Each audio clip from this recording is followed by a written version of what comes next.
कि जिन्हें आरक्षण दिया गया है उनकी क्या स्थिति है, उनकी स्थिति में क्या कोई सुधार आया है या नहीं। उन्होंने कहा था कि यदि आरक्षण के किसी वर्ग का विकास हो जाता है तो उसके आगे की पीढ़ी को आरक्षण का लाभ नहीं देना चाहिए। इसके पीछे उन्होंने वजह बताई थी कि आरक्षण का मतलब वैसाखी नहीं जिसका सहारे पूरी जिंदगी काट दी जाए, एक विकसित होने का एकमात्र अधिकार है। यही वजह है कि अम्बेडकर जी ने संविधान में आरक्षण की स्थायी व्यवस्था नहीं की थी। आरक्षण जाति, धर्म या आर्थिक आधार पर हो। महात्मा गांधी ने इस पर अपना विषय रखा था। महात्मा गांधी जी ने हरिजन के 12 दिसंबर 1936 के संस्करण में लिखा था कि धर्म के आधार पर दलित समाज को आरक्षण देना अनुचित होगा। आरक्षण का धर्म से कुछ लेना देना नहीं है। सरकारी मदद केवल उन्हीं लोगों को मिलनी चाहिए जो सामाजिक स्तर पर पिछड़ा हुआ है।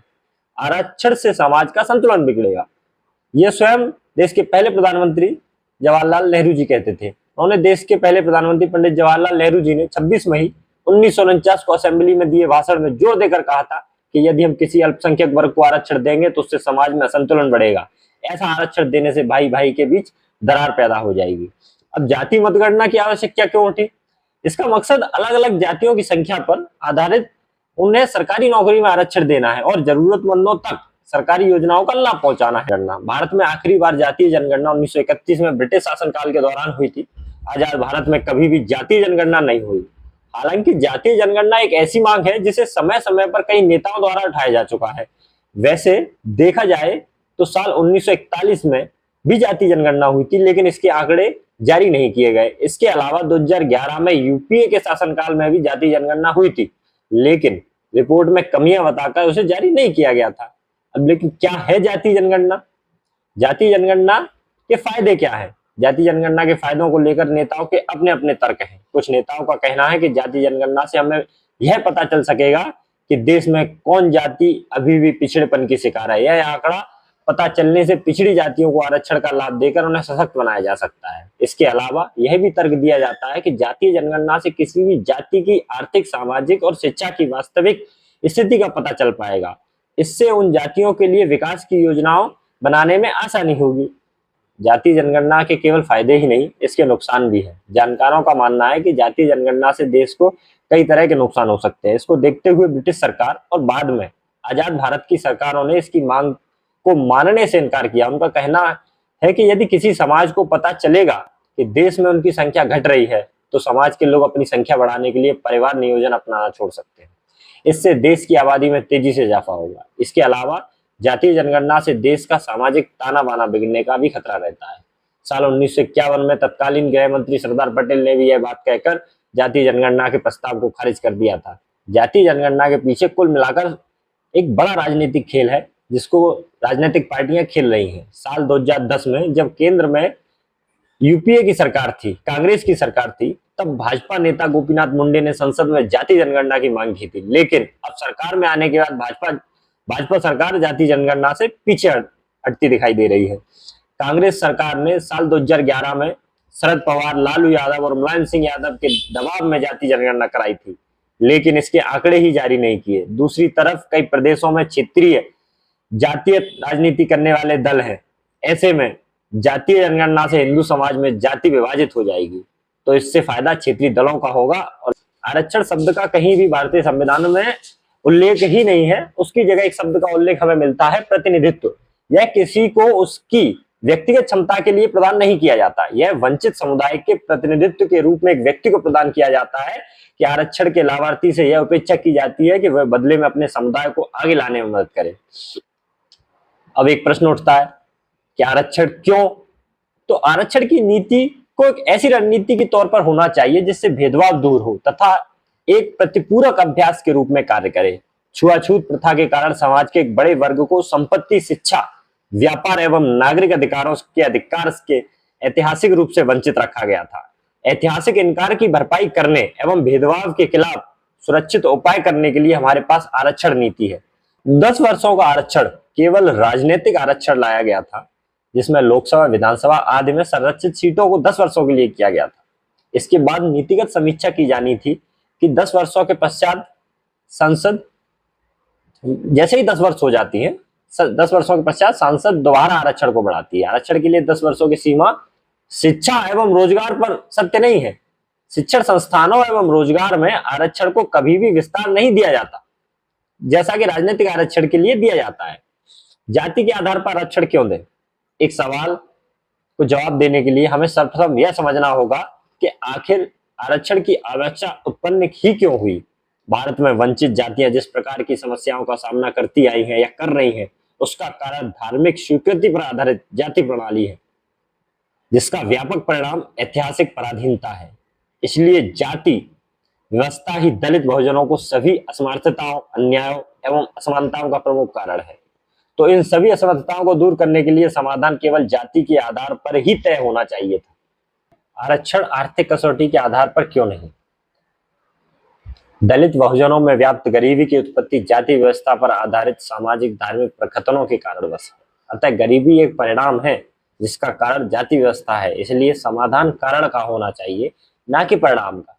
किसी भी व्यक्ति की आर्थिक स्थिति बदल सकती है, आय कम या ज्यादा हो सकती है, परंतु भारत में धन का क्रय मूल्य जाति पर भी निर्भर करता है। उदाहरणतः एक दलित कई स्थानों पर एक प्याली चाय भी नहीं खरीद सकता।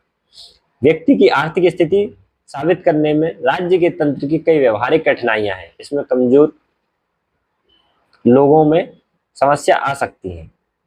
जातिग्रस्त भारत में बड़े पैमाने पर भ्रष्टाचार व्याप्त है। यहाँ तक कि जाति जैसी अपरिवर्तनीय स्थिति में भी जहां बनावटी जाति प्रमाण पत्र तक खरीदा जा सकता है, वहां बनावटी आय प्रमाण पत्र खरीदना कितना ही आसान होगा। इसलिए आय आधारित आरक्षण पूर्णतः अव्यवहारिक है। इस पर बहस करने का कोई लाभ नहीं। जबकि दोनों प्रमाण पत्र खरीदे जा सकते हैं, तो केवल जाति को ही आरक्षण का आधार क्यों बनना चाहिए? निश्चित रूप से क्योंकि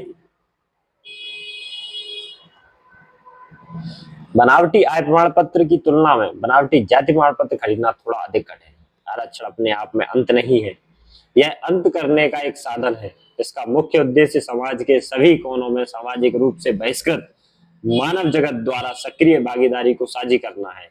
यह सभी बीमारियों के लिए कोई सर्वरोगहारी नहीं है, नहीं यह स्थायी है। यह तब तक के लिए स्थायी उपाय होगा जब तक अखबारों में वैवाहिक कॉलम के विज्ञापनों में जाति का उल्लेख होता रहेगा। क्या क्रीमी परत मापदंड होना चाहिए या नहीं? आरक्षण विरोधियों द्वारा क्रीमी लेयर की मांग करना आरक्षण की पूरी प्रभावशीलता को विफल करने की एक चाल है।